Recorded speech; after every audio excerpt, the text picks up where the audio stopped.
जय सिया राम दोस्तों, क्या हाल है। अच्छा, अगर भगवान को मानना हो, भगवान का पूजा करना हो तो कहीं भी रह के आदमी कर सकता है। जैसे विभीषण जी लंका में रह के भी श्री रामचंद्र जी के भक्त थे। हालांकि लंका में रह के और श्री रामचंद्र जी का भक्त होना आसान बात नहीं था, फिर भी वो श्री रामचंद्र जी के भक्त थे और उन्हें मालूम था कि श्री रामचंद्र जी ही परम ब्रह्म हैं। तो उन्होंने तपस्या करके ब्रह्मा जी से वरदान मांगा था कि हमें नारायण की भक्ति चाहिए, श्री हरि की भक्ति चाहिए।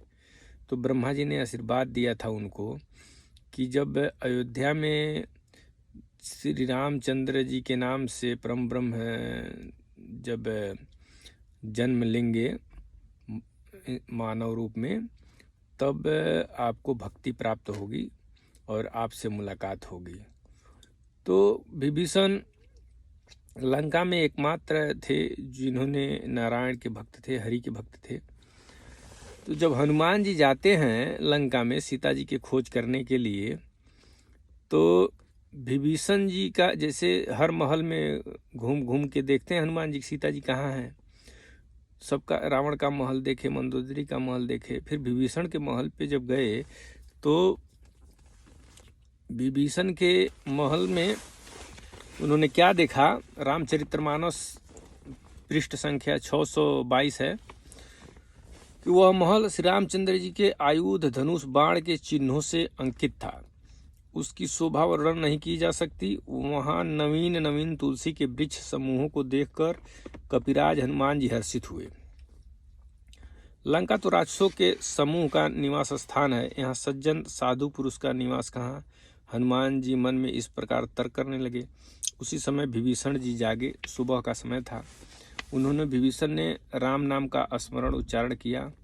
हनुमान जी ने उन्हें सज्जन जाना और हृदय में हर्षित हुए।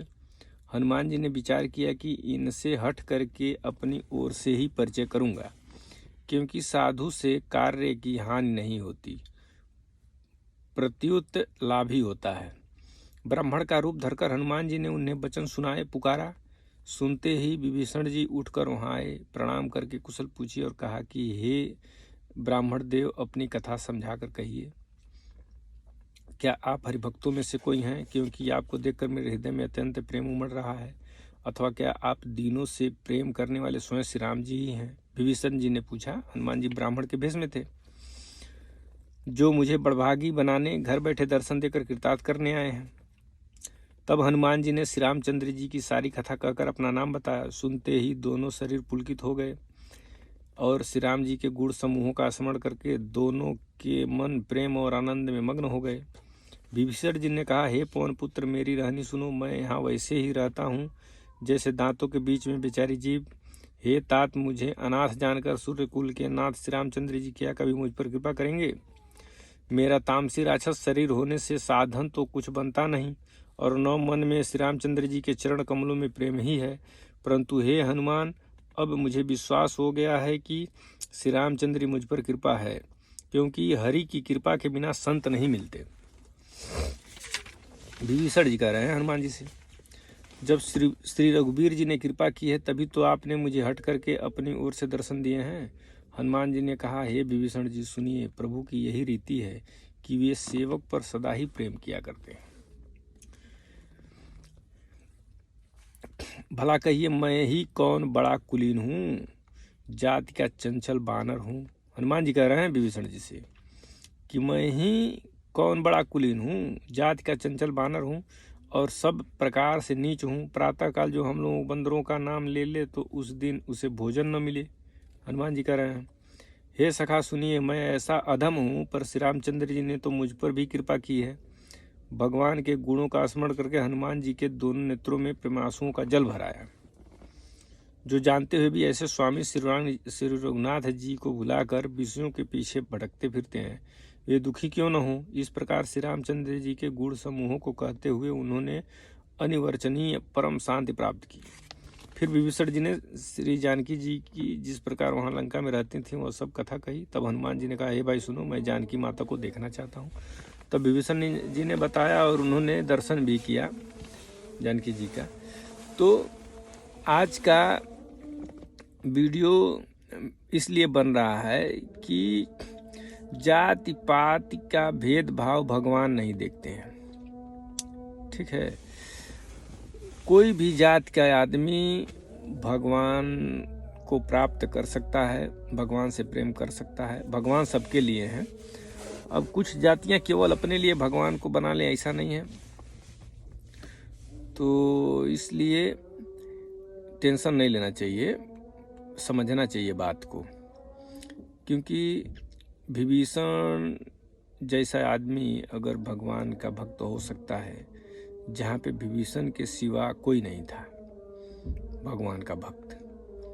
हरि भक्त लंका में विभीषण के सिवा नहीं था कोई, फिर भी पूरे लंका में एक आदमी हरि का भक्त हुआ। यह एक प्रमाण है रामायण का, रामचरितमानस के अनुसार। तो किसी को घबराना नहीं चाहिए।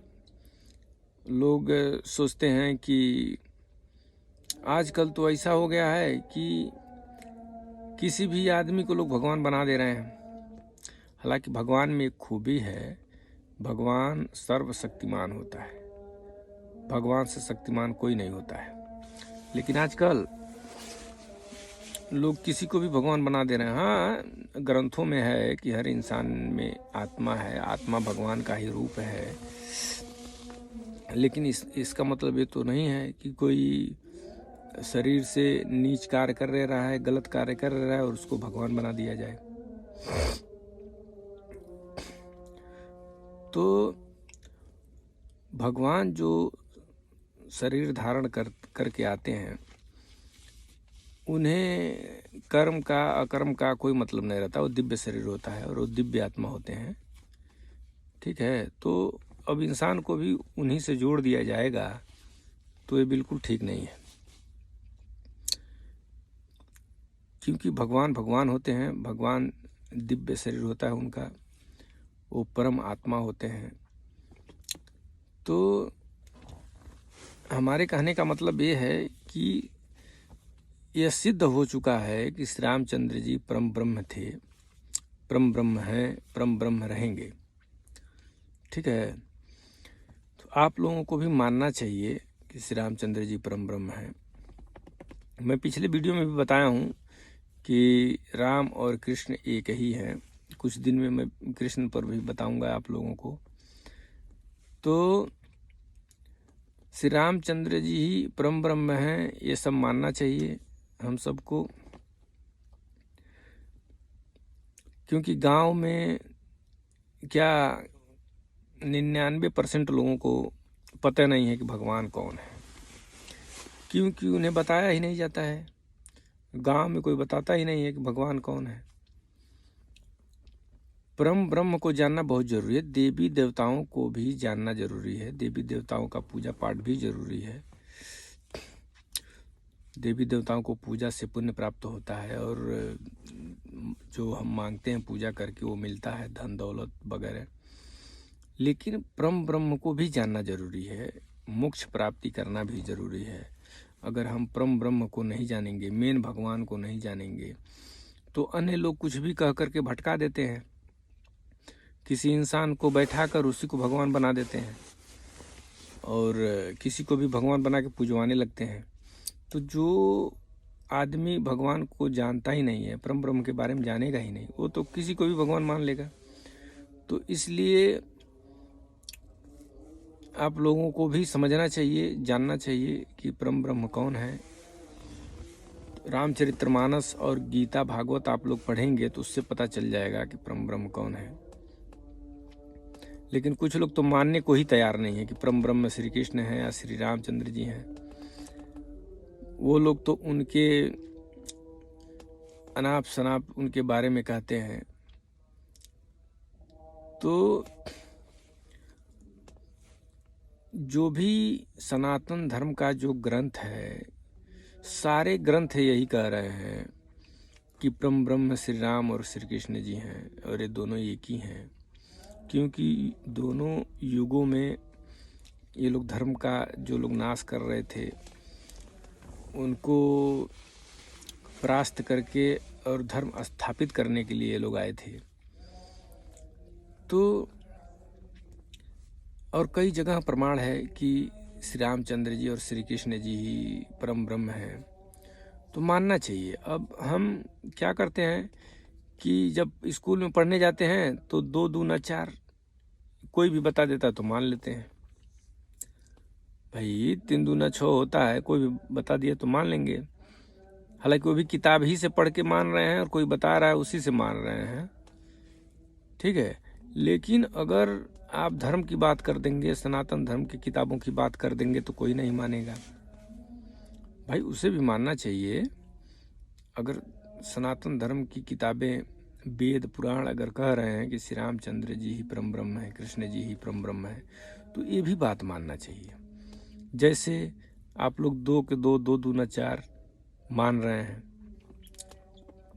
क ख ग घ मान गए, किताब में लिखी सारी बातें मान जाते हैं, लेकिन वेद पुराण जो बहुत पहले से लिखी गई है उसको मानते ही नहीं आप लोग। तो मानना चाहिए ये बातें। अब आप लोग कहेंगे कि भाई भगवान तो ब्राह्मणों के हैं, ठाकुरों के हैं, बनियों के हैं। तो भाई साहब आप जो बड़े बड़े कवि लोग जो ग्रंथ लिखे हैं वो ब्राह्मण और ठाकुर नहीं थे, वो भी इंसान थे, छोटे जातियों से थे। तो जात से मतलब नहीं है, परम ब्रह्म का प्राप्ति जात से कोई मतलब नहीं है। अगर जाति से मतलब होता तो श्री रामचंद्र जी वशिष्ठ जी के तो शिष्य थे, उनके पैर दबाते थे, वो भी ब्राह्मण थे, और रावण को मार दिए, उसकी हत्या कर दिए, रावण भी ब्राह्मण थे। तो जाति से कोई मतलब नहीं है भाई साहब। और हनुमान जी तो ब्राह्मण नहीं, तो बानर थे, सुग्रीव बानर थे, श्री रामचंद्र जी के मित्र थे। निषाद राज गोहू श्री रामचंद्र जी के मित्र थे, श्री रामचंद्र जी अपने बगल में बिठाते थे। जब भरत जी मिलने गए थे तो निषाद राज भी गए थे जंगल में श्री रामचंद्र जी के पास। तो जब निषाद राज जी ने दूर से ही वशिष्ठ जी को प्रणाम किया, दंडवत प्रणाम, जमीन पे सो के, तो पूरी मिट्टी लग गई थी उनके शरीर में। फिर भी वशिष्ठ जी ने देखा कि अरे श्री रामचंद्र जी का मित्र आ गया निषाद राज, तो उससे गले मिल गए, और उसके शरीर में जितनी मिट्टी लगी थी इनके भी शरीर में मिट्टी लग गई, कपड़ों में मिट्टी लग गई। बताइए, इतने प्रेम से मिले, लेकिन उनको इनके शरीर की मिट्टी से कोई प्रभाव नहीं था। समझ गए? तो प्रेम और भक्ति कोई भी कर सकता है, किसी भी जात का आदमी कर सकता है। हाँ, कुछ लोग, थोड़ा बुराइयां हैं समाज में कि कुछ लोगों को कुछ लोग मंदिर नहीं जाने देते, ये नहीं करना, वो नहीं करना, ये सब दोषें हैं। लेकिन भगवान की प्राप्ति करने के लिए ये सब दोषों को नहीं देखना चाहिए। अगर हम सामाजिक दोषों को देखेंगे तो भगवान की प्राप्ति कैसे हो पाएगी? सेवरी परम भक्त थी श्री रामचंद्र जी की, और उस समय जितने ब्राह्मण थे, उनके गुरु ब्राह्मण रहे होंगे उस समय के, तो वो भी उनके साथ थी, उनकी शिष्या थी।